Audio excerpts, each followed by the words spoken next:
Mon père a dit, on va sauter l'anniversaire de tes enfants. L'argent est serré. Je l'ai cru. Puis j'ai vu son live stream. Une maison gonflable, des clowns, des piles de cadeaux pour les enfants de ma sœur.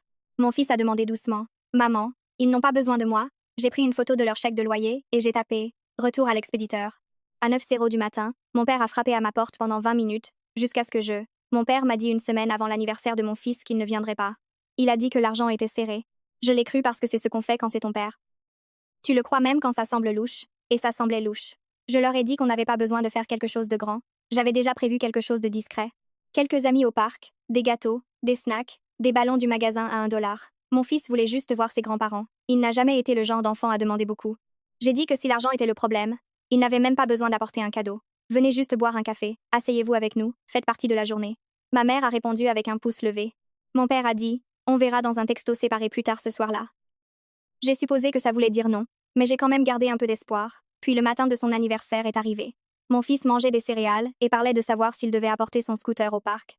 J'ai ouvert Instagram par habitude, et voilà, le live stream de ma sœur. J'ai tapé dessus. La première chose que j'ai vue était une énorme maison gonflable, rouge et bleue brillante, plus grande que tout ce que j'avais jamais loué de ma vie. Les enfants criaient, riaient. Puis ça a balayé sur mon père portant un plateau de cupcakes avec de petits toppers personnalisés. Des personnages de dessins animés que j'ai reconnus du show préféré de mon neveu. Ma mère décorait une table qui avait des cadeaux empilés presque aussi haut que ses épaules. Des clowns, un magicien, du maquillage, un de ces setups de photomaton avec des accessoires. Ça ressemblait à quelque chose sorti d'un tableau Pinterest. Je suis restée assise là, figée, pendant que mon fils regardait par-dessus mon épaule et demandait doucement si c'était la maison de grand-mère et grand-père. Je lui ai dit, ouais, il s'est tu. Puis il a dit presque dans un murmure, ils n'ont pas besoin de moi. Je ne savais pas quoi dire. J'ai verrouillé mon téléphone et l'ai posé face contre table. Mes mains tremblaient un peu. Pas de colère, pas encore. De quelque chose de plus froid, comme quand tu réalises que les personnes pour qui tu continues à trouver des excuses ne sont pas juste négligentes, elles sont délibérées. Il est allé chercher ses chaussures, tenant toujours la carte qu'il avait faite pour mon père. Des dessins au crayon, 10 ans, et il dessinait encore des cœurs dessus. Au parc, mon mari a fait de son mieux. Il a gardé la musique. Il a grillé des hot dogs, a fait rire tout le monde. Mais j'étais ailleurs dans ma tête. Je n'arrêtais pas de penser à tous les anniversaires où on avait essayé de les inclure, toutes les fois où on avait conduit à travers la ville juste pour qu'ils n'aient pas à le faire. Les milliers qu'on avait dépensés discrètement pour couvrir leur loyer, les courses, même les réparations de la voiture de ma sœur, et pendant tout ce temps, il s'assurait que ses enfants aient tout. Chaque fois. Ce soir-là, je me suis connectée à notre email. J'ai sorti le chèque de loyer qu'on envoyait à leur propriétaire chaque mois. Les $950 qui étaient partis comme une horloge pendant plus de 3 ans. J'ai pris une photo du PDF. Puis j'ai tapé une ligne d'objet. Retour à l'expéditeur. Pas d'explication, pas d'avertissement, juste ça. À 9h du matin le lendemain, j'étais sous la douche quand je l'ai entendu. Des coups forts, rapides, incessants à la porte. Mon mari a dit que ça durait depuis 20 minutes d'affilée. Il n'a pas ouvert. Quand je suis sortie, encore en serviette, mon téléphone explosait de appels manqués de ma mère, 2 de mon père, un seul message de ma sœur qui disait juste « Qu'est-ce que tu as fait ?» Je me suis assise sur le lit et j'ai fixé la carte d'anniversaire de mon fils, celle qu'il ne pourrait jamais donner, celle que je ne pouvais pas jeter. Puis le son de la poignée de la porte qui tournait. Ils avaient utilisé leur ancienne clé. Le son de la clé qui tournait a touché quelque chose au fond de ma poitrine. Pendant un moment, je n'ai pas pu bouger. Il l'avait encore. Depuis des années, à l'époque où mon fils était bébé, et mes parents avaient insisté pour avoir un accès complet en cas d'urgence. Je ne l'avais jamais redemandé. J'aurais dû. C'était mon erreur. La porte ne s'est pas ouverte complètement, juste secouée contre la chaîne de sécurité. Il y a eu une pause, puis un coup, pas un coup doux. Mon père a dit mon nom comme s'il s'attendait à ce que je vienne en courant. Il a dit qu'il ne savait pas ce qui se passait, mais qu'on devait éclaircir les choses. Mon mari se tenait près de la porte, bras croisés. Aucun de nous n'a bougé. Puis est venue la voix de ma mère, douce, fausse, inquiète. Elle a demandé si mon fils allait bien, si on allait bien. Comme si la fête avec clown et maison gonflable n'avait pas été diffusée publiquement avec eux en train de danser et de rire juste 12 heures avant. Comme s'il n'était pas en train de sourire pendant que mon fils était assis sur notre canapé à se demander s'il avait fait quelque chose de mal. Je suis retournée dans la chambre et je me suis habillée rapidement. Quand je suis sortie, mon père frappait encore. J'ai ouvert la porte sans un mot. Mon mari n'a pas essayé de m'arrêter. Il savait que j'avais besoin de les entendre le dire ou ne pas le dire. Ils n'avaient pas l'air désolés, juste mal à l'aise, comme s'ils étaient venus, en espérant que je lisse les choses pour eux. Ma mère tenait une boîte à pâtisserie rose. J'ai aperçu les mots Party City sur un sac plastique accroché à son bras. Mon père regardait le sol. Je lui ai demandé directement, pourquoi mentir? Il a dit que ce n'était pas exactement un mensonge, juste un mauvais timing. Il a dit qu'il pensait qu'on comprenait que l'argent était serré et qu'il ne voulait blesser personne. Il a même essayé de dire que la fête n'était pas vraiment une fête, juste une petite célébration pour les garçons qui commençaient l'école. Je l'ai fixé, je lui ai dit qu'ils avaient organisé une vraie fête foraine, que mon fils l'avait regardé en direct, qu'il avait pleuré quand il ne s'était pas montré. Ma mère est intervenue en disant que ce n'était pas une question de préférer, que j'étais trop sensible et qu'on aurait pu venir si on avait voulu, comme si on avait été invité. Puis mon père a dit la chose qui m'a retourné l'estomac. Il a parlé du testament. Il a dit que si j'allais vraiment faire une scène pour ça, peut-être que je devais réfléchir aux conséquences. Que c'était dommage que certaines personnes oublient qu'ils les avaient soutenus en grandissant. Que tout le monde fait des sacrifices. Je leur ai dit qu'on avait fait les nôtres en silence pendant des années. Payer leur loyer. Payer les réparations de la voiture de ma sœur, les courses, les soins dentaires d'urgence, les cadeaux d'anniversaire pour ses jumeaux quand ils ne pouvaient pas se les permettre. On n'avait jamais rien demandé. Pas un merci, pas une faveur. Ils n'avaient jamais proposé. Je leur ai dit de partir. Mon père a hésité, a dit qu'on était une famille et que la famille règle les choses. Mon mari s'est approché derrière moi et leur a demandé à nouveau de partir, cette fois fermement. Ma mère a marmonné quelque chose comme « c'est ridicule » et s'est tournée pour partir. Avant qu'ils descendent du Porsche, je leur ai dit une dernière chose. Le loyer était terminé définitivement. Ils devraient se débrouiller comme on l'avait toujours fait. Ils n'ont pas répondu. Cette journée est passée lentement. Mon fils n'a pas demandé après eux. Il a juste joué avec ses jouets et demandé si on pouvait aller à l'arcade le week-end prochain à la place. J'ai dit oui. Je lui ai dit que l'année prochaine on ferait quelque chose d'encore mieux. Il a hoché la tête. Il a dit qu'il n'aimait pas vraiment les clowns de toute façon. Plus tard ce soir-là, après la vaisselle et pendant que mon mari mettait le linge dans le sèche-linge, j'ai vérifié mon téléphone. 23 notifications. Ma sœur avait posté une capture d'écran de mon email. Celui avec la photo du chèque de loyer et la ligne d'objet, retour à l'expéditeur. Sa légende était longue et suffisante. Elle disait que j'étais amère, que j'étais jalouse que ses enfants soient heureux et que le mien soit élevé dans le silence. Elle a dit « J'ai gâché une belle journée avec du drama et j'ai essayé de punir nos parents pour quelque chose de mesquin. » Puis sont venus les commentaires. Ses amis, des connaissances mutuelles, quelques parents éloignés. Waouh, certaines personnes ont juste besoin d'attention. N'est-ce pas elle qui ne vient jamais à rien de toute façon, tellement triste quand les frères et sœurs deviennent ennemis? Je n'ai pas été surprise. Pas vraiment. Ce qui m'a touchée, c'était le message de ma tante enterrée sous la pile. Juste une ligne. Tu as fait la bonne chose, Nicole. Il était temps, mais c'était trop tard. J'étais déjà la méchante. Le lundi matin, mon téléphone était une zone de guerre. Appels manqués, messages vocaux, textos de numéros que je n'avais pas enregistrés depuis des années. Ma cousine de Floride, à qui je n'avais pas parlé depuis mon mariage, m'a écrit pour dire que j'étais puérile.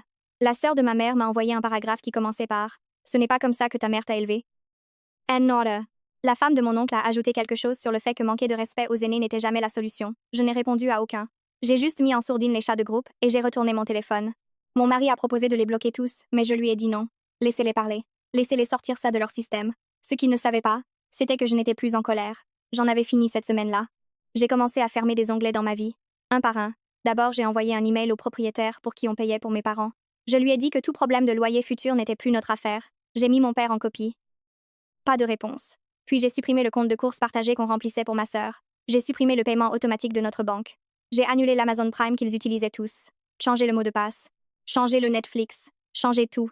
Mercredi, j'ai reçu un autre texto de ma mère. Pas d'excuses.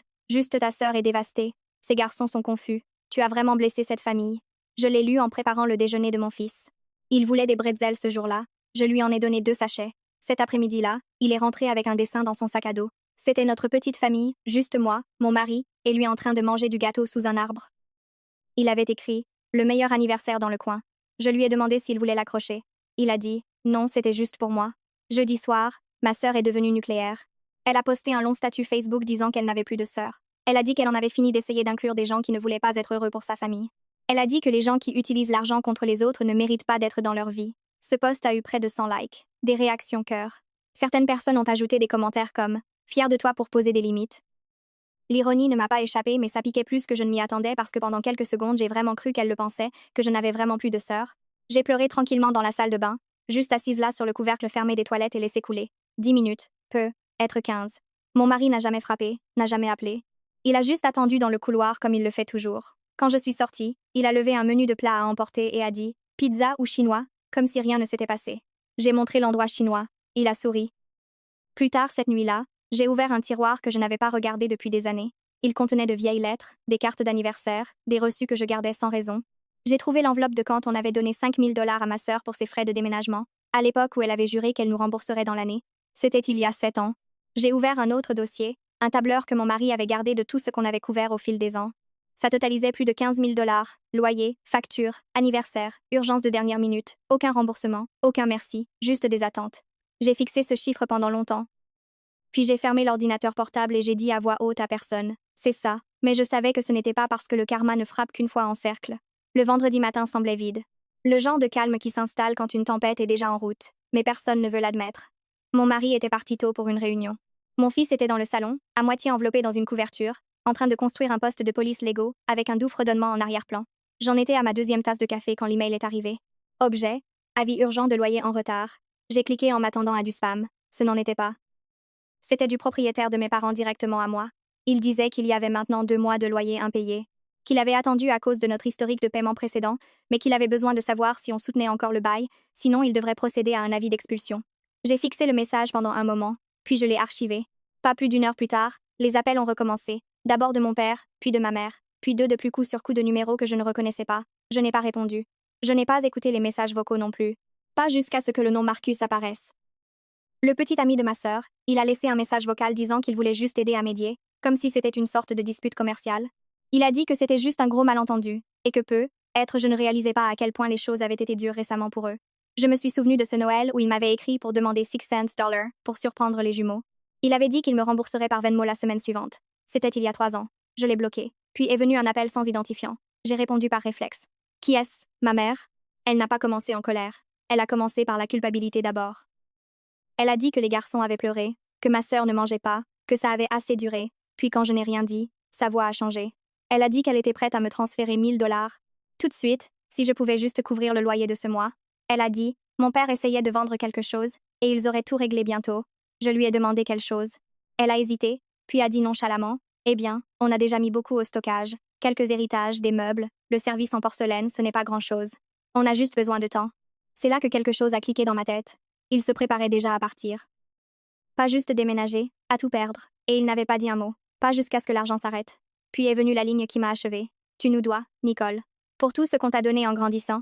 C'était ça, j'ai raccroché. Je n'ai pas dit au revoir. Je n'ai pas crié, juste mis fin à l'appel. Quand mon mari est rentré, je lui ai tout raconté. Il n'a pas bronché. Il a écouté, puis s'est tranquillement dirigé vers le placard du couloir et a sorti un vieux dossier, le genre qu'on utilisait quand on était jeune marié et qu'on essayait de garder chaque reçu, chaque document, chaque plan en ordre. Il a tourné jusqu'à la dernière page et m'a montré un nombre entouré en rouge. Nos économies actuelles. Il a dit, c'est assez. Allons acheter une maison. Nouveau quartier, nouveaux voisins, tout nouveau. Laisse-les brûler leur pont. On n'est plus debout de l'autre côté. Je n'ai même pas répondu. J'ai juste hoché la tête. C'était le premier moment où j'ai senti l'air revenir dans mes poumons en semaine. Cette nuit-là, pendant que mon mari cherchait des annonces sur Zillow et que mon fils dessinait des vaisseaux spatiaux au dos d'un menu de plats à emporter, mon téléphone a sonné à nouveau. C'était de ma sœur. Pas de longue diatribe, pas de hashtag, pas de blâme cette fois, juste 2 photos. La première était un reçu pour une unité de stockage, 3 mois prépayés au nom de mes parents, adresse de l'autre côté de la ville. La seconde était une photo d'une lettre manuscrite froissée, le genre de papier jaune que mon père gardait dans un tiroir pour noter des choses importantes. Elle m'était adressée de son écriture. La photo coupait la plupart du bas, mais je pouvais distinguer les premières lignes. Nicole, si c'est un adieu, alors il y a quelque chose que tu n'as jamais su. L'anniversaire de ta sœur. On ne pouvait pas se permettre des cadeaux pour vous deux. On l'a choisie elle, et on a continué à la choisir. C'est là que la photo s'arrêtait. Pas de seconde page, pas d'explication, pas de clôture. Elle n'avait pas envoyé le reste et je n'ai pas demandé. Je n'ai pas ouvert la seconde photo tout de suite. Je l'ai regardée rester là non ouverte comme un paquet dont je n'étais pas sûre de vouloir toucher. Ma sœur n'avait envoyé aucun mot, aucune explication, juste l'image. Et une partie de moi se demandait si elle l'avait même lu avant d'appuyer sur envoyer, ou si elle l'avait envoyé juste pour tourner le couteau un peu plus profondément. Finalement, la curiosité a gagné. J'ai tapé dessus. L'éclairage était terrible, mais l'écriture était assez claire. Même papier jaune, même stylo, même lettres inclinées, légèrement irrégulières que j'avais vues sur les cartes d'anniversaire en grandissant. Mon père n'utilisait jamais la ponctuation comme il fallait. Il écrivait comme il parlait vite, incomplet, et habituellement sans les choses qui importaient le plus. Mais pas cette fois. J'ai dit, on l'a choisie elle. On a continué à la choisir elle. Pas parce qu'elle en avait plus besoin, mais parce que tu ne demandais rien. On pensait que tu ne remarquerais pas. Tu étais silencieuse. Tu étais facile. Tu ne te plaignais jamais. Ça rendait plus facile de continuer à donner à celle qui faisait du bruit. Ça ne veut pas dire qu'on avait raison. Ça veut juste dire qu'on était paresseux et égoïste. J'ai arrêté de lire et j'ai posé le téléphone pour 1 seconde. Ça m'a fait l'effet d'un coup de vent qui m'avait coupé le souffle. J'avais passé des années à croire qu'ils ne savaient pas, qu'ils étaient peu, être juste inconscients, qu'ils ne voyaient pas combien ils donnaient à elle pendant que je restais en retrait. Mais ils savaient, ils avaient remarqué. Ils avaient juste décidé de ne pas s'en soucier assez pour arranger ça. J'ai repris le téléphone et j'ai continué à lire. Je ne sais pas comment défaire ce qu'on a fait. Je n'attends pas que tu nous pardonnes, mais je veux que tu saches que tu étais celle sur qui on aurait dû investir. Tu as grandi, et tu es devenue la personne la plus forte de cette famille. Je l'ai vu. Je ne l'ai juste jamais dit, pas une fois. Et je suis désolée pour ça, pour tout. J'ai toujours pensé qu'il y aurait du temps. C'était la fin, pas de signature, pas d'au revoir, juste ces mots. J'ai fixé ça pendant longtemps. Puis je l'ai mis de côté et je suis allée dans la cuisine. Mon mari était là en train de faire du popcorn pour la soirée film. Il a regardé et a demandé si j'allais bien. Je n'ai pas répondu tout de suite. J'ai juste marché vers lui, passé mes bras autour de sa taille, et je suis restée là. Finalement, j'ai dit, on ne reviendra jamais, n'est-ce pas? Il a dit, non, on ne reviendra pas. Le lendemain matin, j'ai transféré la confirmation du camion de déménagement à leur propriétaire. Je lui ai dit qu'ils avaient jusqu'à la fin de la semaine. Je n'ai pas proposé de les aider à faire les cartons. Je n'ai pas demandé où ils allaient, je ne voulais pas savoir. Cet après-midi-là, ma mère a envoyé un texto, juste un court message. Vu le camion, merci. J'espère qu'un jour tu comprendras. Je l'ai lu 2 fois, puis supprimé. Il n'y avait plus rien à comprendre. Il comprenait ce qu'il faisait quand il le faisait. Chaque anniversaire sauté, chaque appel manqué, chaque Noël où mon fils recevait un pull et les jumeaux de ma sœur déballaient des villes Lego entières. Ce n'était jamais à propos d'oubli. C'était à propos de choix. Et j'en avais fini d'être celle qui ne faisait pas de bruit. Mercredi, ils étaient partis, déménagés. Pas d'adresse de réexpédition. Ma sœur a posté une story vague sur un nouveau départ et des ardoises propres. Je n'ai pas regardé tout. À la place, j'ai regardé mon fils dans le jardin de la maison qu'on était sur le point d'acheter. Elle avait un citronnier, un petit carré de terre qu'il pouvait transformer en jardin, et un vieux portique qu'il avait déjà revendiqué comme le sien. Il est venu en courant vers moi et a dit « On peut planter des carottes ?» J'ai dit « Bien sûr ». Puis il a demandé si on allait toujours faire du camping pour son prochain anniversaire. Je lui ai dit qu'on serait juste nous. Il a hoché la tête comme si c'était exactement ce qu'il voulait. Cette nuit-là, je l'ai bordé dans son lit et j'ai fixé l'étagère qu'on avait construite ensemble. Celle remplie d'histoires dont il ne se lasse jamais. Des histoires où le perdant gagne. Où les oubliés s'élèvent. Où les enfants silencieux deviennent les héros. Pour la première fois, j'ai réalisé que c'était qui j'étais devenue. Pas la fille en colère, pas la sœur amère, mais la femme qui avait choisi la paix et le pensait vraiment. La semaine après leur déménagement, c'était comme si l'air avait changé. Pas juste dans notre appartement, mais dans mon corps. Je me sentais plus légère. Ma poitrine ne se serrait pas quand mon téléphone vibrait. Je ne me réveillais plus en redoutant une embuscade émotionnelle d'un numéro bloqué, ou un message vocal gorgé de culpabilité. Le silence me faisait peur avant. Maintenant, il ressemblait à la liberté. On a fait une offre sur la maison avec le citronnier. Elle a été acceptée ce vendredi. Quand on l'a dit à notre fils, il m'a serré dans ses bras et a dit « On peut apporter les Legos ?» Je lui ai dit qu'on apporterait tout, que rien ne serait laissé derrière, et je le pensais. Je pensais que ce serait la fin de l'histoire. Mais le karma est drôle. Il attend. Il ne vient pas toujours vite. Il ne ressemble pas toujours à ce que tu penses, mais quand il arrive, il s'assure que tu le reconnaisses. 2 semaines après le déménagement, j'ai reçu un message sur Facebook de quelqu'un que je ne connaissais pas. Une femme nommée Trish disait qu'elle était la directrice d'un centre de garde dans un autre État. Elle disait qu'elle essayait de joindre quelqu'un de la famille, parce que ma sœur m'avait listé comme contact d'urgence. J'ai fixé le message pendant longtemps avant de répondre. Il s'est avéré que ma sœur avait déménagé 3 États plus loin. Mark, son petit ami, était parti une semaine après le déménagement. Elle travaillait maintenant à temps partiel dans une épicerie et avait inscrit les garçons dans une garderie qu'elle ne pouvait pas se permettre. Quand son paiement a été rejeté, ils ont essayé de l'appeler, mais elle n'a jamais répondu. Quand ils ont regardé ses contacts d'urgence, le mien était le seul numéro qui n'avait pas été déconnecté. J'ai dit poliment à Trish que je n'étais plus en contact avec ma sœur, que je ne pouvais pas aider. Elle a compris, mais 2 jours plus tard, les garçons sont apparus à notre porte d'entrée. Pas d'avertissement, pas d'appel, juste un couteau le soir. Mon mari a ouvert pensant que c'était un voisin. À la place, il a trouvé mes parents, et ma sœur et ses enfants. Ils avaient l'air épuisés. Le visage de ma sœur était strié de mascara. Ma mère serrait un sac qui semblait avoir été fait à la hâte. Mon père n'a rien dit. Je ne les ai pas laissés entrer.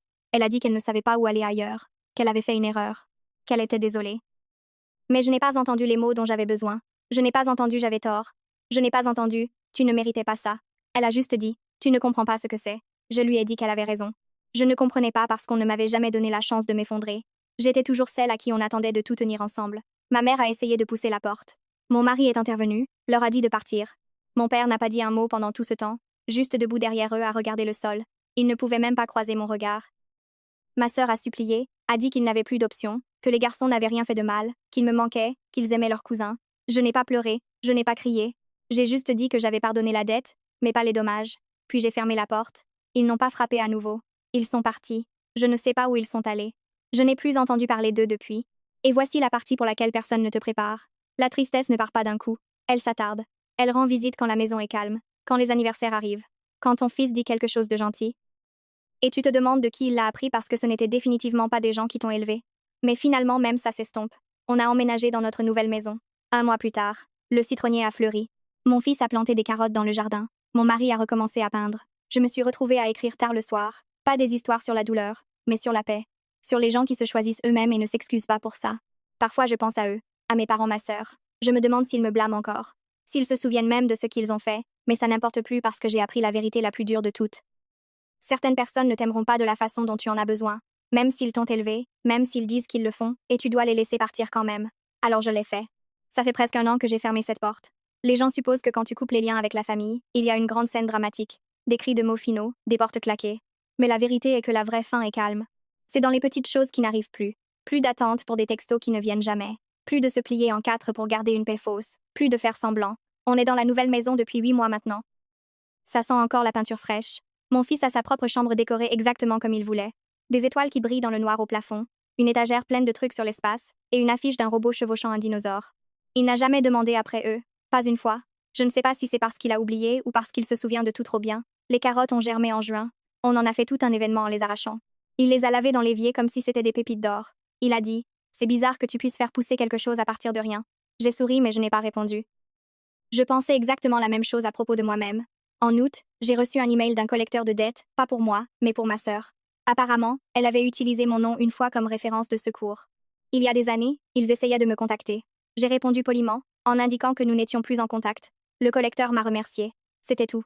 Rien d'explosif, juste un fil coupé. Parfois je me demande s'ils pensent que je suis cruelle. Je me demande s'ils sont assis dans un appartement loué et racontent des histoires sur à quel point je suis devenue ingrate. Peut-être qu'ils racontent leur version. Celle où j'ai pété un câble pour rien et où j'ai tourné le dos aux gens qui m'aimaient quand même. Laissez-les. Parce que j'ai appris que l'amour n'est pas quelque chose que tu prouves en restant. C'est quelque chose que tu honores en sachant quand partir. Il y a quelques semaines, mon mari et moi étions assis sur les marches arrière en sirotant du café pendant que le soleil se levait. Il a dit quelque chose de simple, quelque chose qui est resté. Tu ne dois ta paix à personne, Nicole. Et c'était ça. C'était ce que j'avais passé toute ma vie à donner. Ma paix à des gens qui ne remarquaient jamais quand elle était partie. Maintenant je remarque tout. Le rire de mon fils le matin.